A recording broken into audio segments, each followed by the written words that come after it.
오늘 시편 99편 말씀은 여호와 하나님을 높이고 찬양하라 라고 말씀합니다. 본문에 근거하여 하나님을 찬양해야 할 이유를 몇 가지 살펴보면은 먼저 여호와께서 다스리신다 라고 1절은 말씀합니다. 다스리신다는 것은 하나님의 통치가 이루어지고 있다는 것을 말씀하는 것입니다. 우리가 살아가는 세상을 보더라도 한 나라를 다스리고 또 통치하는 지도자의 위상과 위엄에 놀라며 감탄할 때가 있습니다.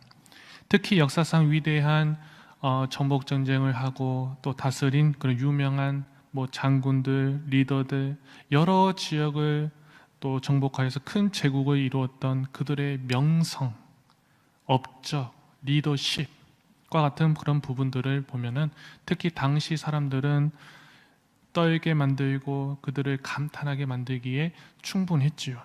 하지만 인간이 아무리 그런 위대한 일을 이루어냈고 또 이루어낸다고 할지라도 하나님의 다스림의 통치에는 비할 수가 없습니다.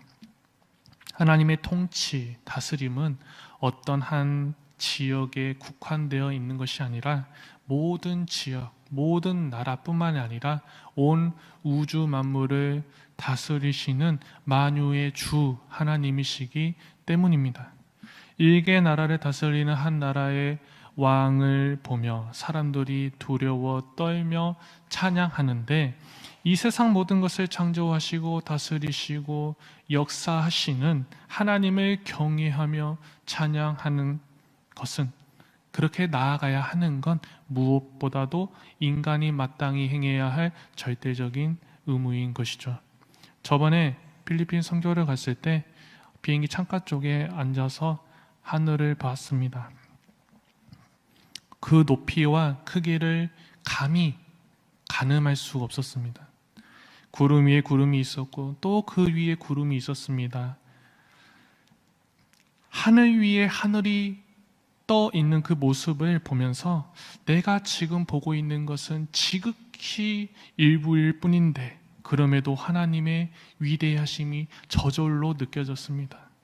개미가 코끼리의 그 몸을 붙어서 본다고 다 볼 수 있겠습니까? 개미는 코끼리의 큰 모습을 상상할 수가 없죠. 마찬가지로 인간은 하나님의 크심, 위대하심을 온전히 가늠할 수가 없어요.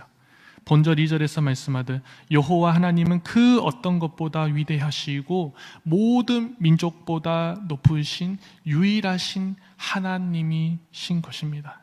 이 사실을 항상 우리의 마음에 새기기를 원하고 높으신 하나님을 찬양하는 데 있어서 부족함이 없는 우리의 모습이 되기를 소망합니다. 계속해서 크신 하나님을 찬양할 이유에 대해서 본문 3절은 말씀합니다. 만백성아 그 크고 두려운 주님의 이름을 찬양하여라. 주님은 거룩하시다. 거룩하다는 것은 모든 악한 것들로부터 완전히 구별되어 지극히 선하시고 성결하신 분이라는 의미입니다. 하나님께서는 어떠한 결함이나 악함이나 부족함이 일체 없으신 분으로서 그 거룩하심으로 이 세상을 다스리셨고 지금도 다스리고 계십니다. 뿐만 아니라 이 거룩성을 잃어버린 인간에게 죄의 삭수로 인하여 사망으로 달려갈 수밖에 없던 우리에게 값없이 의롭다 하심을 받은 그 은혜를 내려주심으로 누리게 하심으로 다시 하나님의 자녀의 신분으로 회복시켜 주셨죠. 거룩하다, 거룩하다, 거룩하다. 만군의 여호와여 그의 영광이 온 땅에 충만하도다. 거룩하신 하나님께서 우리를 거룩하게 하셨으니까 거룩한 자의 모습으로 살아가서 하나님께 기쁨의 찬양을 날마다 올려드리는 우리 모두가 되어야겠습니다. 또한 찬양의 이유에 대해서 4절은 말씀하죠. 주님의 능력은 정의를 사랑하심에 있습니다. 주님께서 공평의 기초를 놓으시고 야곱에게 공의와 정의를 행하셨습니다.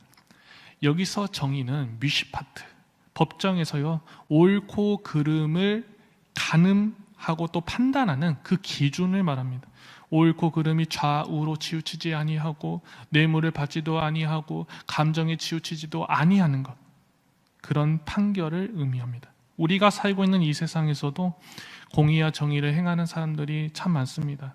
그러한 위치에서 재판하는 사람들도 많습니다. 하지만 하나님의 공의엔 비할 수가 없지요.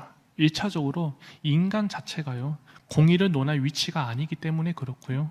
설령 논할 수 있다 할지라도 재력과 인맥과 상황과 어떤 그런 사회적 지위와 명성에 따라 공의와 정의가 언제든지 뒤바뀌어 버리는 상황이 나오기 때문에 그렇습니다. 억울한 일을 당하고도 법정에서 정의로운 그런 판결이 이루어지지 않는 그 모습, 억울한 상황이 지금도 얼마나 많은지, 죄인인 인간의 본성으로는 올바른 판단과 판결을 행할 능력도 자격도 없습니다. 하지만 하나님의 공의는 완전하죠. 앞에서 나누었듯 치우침이 없고 뇌물을 받지도 않으시고 감정에도 치우치지 않는 정확한 판결을 하시고 1.1획의 엇나감이 없는 완벽한 공의로 악인들은 징벌하시고요, 의인들은 구원하십니다. 하나님의 공의로우심에 대해서 성경은 고백하며 찬양합니다. 하나님은 악을 행하지 아니하시고 젖는 자는 결코 불의를 행하지 아니하시고 사람의 행위를 따라 갚으사 각각 그의 행위대로 받게 하시나니 그런즉 너희는 여호와를 두려워하는 마음으로 삼가 행하라. 우리 하나님 여호와께서는 불의함도 없으시고 치우침도 없으시고 뇌물을 받는 일도 없으시니라 하니라. 때때로 나오는 이 공의로운 모습을 통해서 세상 사람들은 공의롭다 여기며 칭찬하며 박수치며 감탄하지만 진정 찬양해야 할 대상은 누굽니까? 절대적인 공의를 행하시는 하나님뿐이심을 우리는 잊지 않아야 합니다. 무엇보다 하나님의 공의로우심은 마지막 날에 최종적인 선과 악을 구별하시어서 공의를 실현하시고 판결하실 것입니다. 오늘날 우리가 살아가는 시대는요, 공의를 잃어버렸습니다. 때론 그래서 힘들고요, 어려운 삶에 치여서 공의의 하나님께 우리는 의문을 품을 때도 있고 하나님을 찬양할 그 이유를 잃어버릴 때도 있습니다. 하지만 그럼에도 날마다 하나님을 찬양하며 나아갈 수 있는 이유, 성도된 자로서 하나님을 찬양하는 그 감격과 찬양이 끊이지 않을 수 있는 이유는요, 하나님께서 마지막 그날에 한치의 오차 없이 악인에겐 심판을, 의인에겐 구원을, 그 판결을 공의롭게 내리실 것이 확실하기 때문입니다. 그 공의를 행하신 하나님께서는 우리 또한 공의를 행하며 살아가기를, 하나님을 사랑하는 그 마음을 가지고 겸손히 하나님과 동행하는 그 삶을 살아가기를 원하십니다. 그 모습을 통해서 우리의 삶의 찬양을 받기를 원하십니다. 하나님의 공의를 찬양하는 것도 절대적으로 필요하지만요, 그 전에 하나님께서는 우리의 삶이 먼저 공의롭게 서 있기를 원하십니다. 이와 관련하여 본문 5절을 보면은 우리의 주 하나님을 찬양해라. 그분의 발등상 아래 엎드려 절하라. 주님은 거룩하시다 라고 말씀합니다. 하나님의 발등상 아래 엎드려 절하라는 것은 하나님의 성소 앞에서 하나님을 경배하라 라는 뜻입니다. 경배하라는 것은 예배하라는 뜻을 가지고 있습니다. 그런데 경배하라는 것은 굴복하다, 또 복종하다 라는 뜻도 포함이 되어 있어요. 정리하면 크신 하나님을 찬양하고 높이며 예배하는 건 인간이 행해야 할 마땅한 의무인데 예배로만 끝나는 것이 아니라요, 어디에 있든지 우리가 하나님의 통치 앞에 순종하며 복종하겠다는 그 의미를 함축하고 있다는 것을 우리는 기억해야겠습니다. 하나님의 백성인 우리 모두는 하나님을 찬양하는 존재로서 예배 시간에 이루어지는 찬양의 행위로 하나님을 높이고 삶의 순간순간 마주하는 모든 상황에서 하나님의 통치에 복종하는 삶을 살아가야 하는 것입니다. 그것이 우리를 향한 하나님의 뜻입니다. 마지막으로 6절 이하를 보면은 모세와 아론 그리고 사무엘을 언급하면서 하나님께서 응답하셨다라고 말씀하는데, 하나님께서 응답하셨다라는 것 또한 하나님을 찬양할 이유가 됩니다. 하나님의 응답은요, 곧 우리에게 주신 은혜이기 때문입니다. 그렇습니다. 성경은 말씀하죠. 여호와는 악인을 멀리하시고 의인의 기도를 들으시느니라. 하나님께서는 악인의 기도를 듣지 아니하시지만은 자신의 계명을 지키고 또 하나님을 바라보며 사는 당신의 자녀의 기도는 들으시고 응답하시겠다고 말씀하십니다. 모든 인간은 악인이죠. 악인이었지만 하나님의 백성으로 살아가고자 하는 그 모습을 보시고 또 예수 그리스도의 피로 인해서 의롭다 그 여겨주시고 또 우리의 기도에 올려드린 그 기도를 들으시고 응답하시는 것입니다. 즉 하나님의 응답은요, 사랑이고 긍휼이고 용서입니다. 당연한 것이 아니라 하나님의 크신 은혜의 산물인 것입니다. 말씀을 정리하겠습니다. 하나님께서는 만물을 통치하시고 하나님이 하실 수 있는 절대적인 공의를 행하시며 하나님의 통치를 따르는 자, 의롭다 하실 뿐만 아니라 기도를 들으시고 응답하시는 은혜를 내려주셨습니다. 그러한 모든 일을 행하셨고 행하실 위대하신 하나님의 은혜를 기억하며 하나님을 향한 감격의 찬양과 예배를 올려드리는 우리 모두가 되기를, 언제 어디서나 합당한 예배자로 바로 서서 높고 위대하신 하나님을 기쁨으로 경배하는 우리 모두가 되기를 주님의 이름으로 축복합니다. 기도하겠습니다.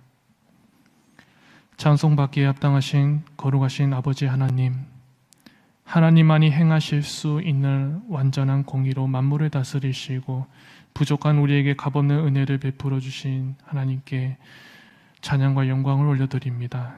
우리의 작은 입술과 작은 호흡을 통해서라도 높고 위대하신 하나님을 날마다 찬양하기를 소망하오니 우리의 모든 삶의 모습을 통하여 기뻐 받아 주옵소서. 언제 어디에 서 있든지 주님의 발등상 아래 거하고 하나님을 사랑하는 마음, 하나님의 크신 은혜를 잊지 않고 우리의 마음의 중심이 언제나 하나님을 향하여 하나님께서 기뻐 받으시는 찬양의 곡조가 우리의 입술과 삶에서 끊이지 않도록 인도하여 주옵소서. 감사를 드리며 사랑이 많으신 예수님의 이름으로 기도합니다. 아멘. 하늘에 계신 우리 아버지, 아버지의 이름을 거룩하게 하시며 아버지의 나라가 오게 하시며 아버지의 뜻이 하늘에서와 같이 땅에서도 이루어지게 하소서. 오늘 우리에게 일용할 양식을 주시고 우리가 우리에게 잘못한 사람을 용서하여 준 것 같이 우리 죄를 용서하여 주시고 우리를 시험에 빠지지 않게 하시고 악에서 구하소서. 나라와 권능과 영광이 영원히 아버지의 것입니다. 아멘. 이 시간 우리 함께 기도하겠습니다. 예배 드림이 끝이 아니라 말씀에 근거한 옳은 일을 행하는 삶을 살아가고 하나님의 통치 앞에 순종함으로 하나님께서 받으시는 기쁨의 찬양을 올려드리는 우리 모두가 되게 하소서. 한 주간의 삶을 살아가고 있습니다. 오늘 하루도 말씀 가운데 승리하는 삶이 되게 하시고 또 우리 성도님들의 삶이 늘 주님께 주시는 평안이 가득하기를 원합니다. 아픈 환우들 가운데 하나님의 놀라우신 또 치료하심에 또 위로하심의 역사가 있게 해달라고 우리 주님의 이름 한번 부르면서 기도하겠습니다. 주여